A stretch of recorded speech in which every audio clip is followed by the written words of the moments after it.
நடிக்கிற படுறி உழைச்ச கசு மாதிரி அழுகுறா படுத்த கஸ்தனா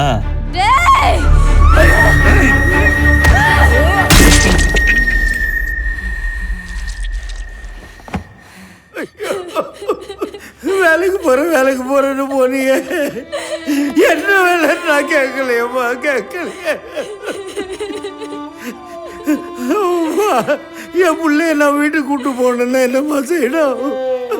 ஆக்சிடென்ட் கேஸ் மாதிரி தான் இருக்கு. கோர்ட்டுக்கு போய் ஜாமீன் வாங்கி வீட்டுக்கு கூட்டிட்டு போயிடலாம். நீங்க போய் ஒரு நல்ல லாயரை பாருங்க.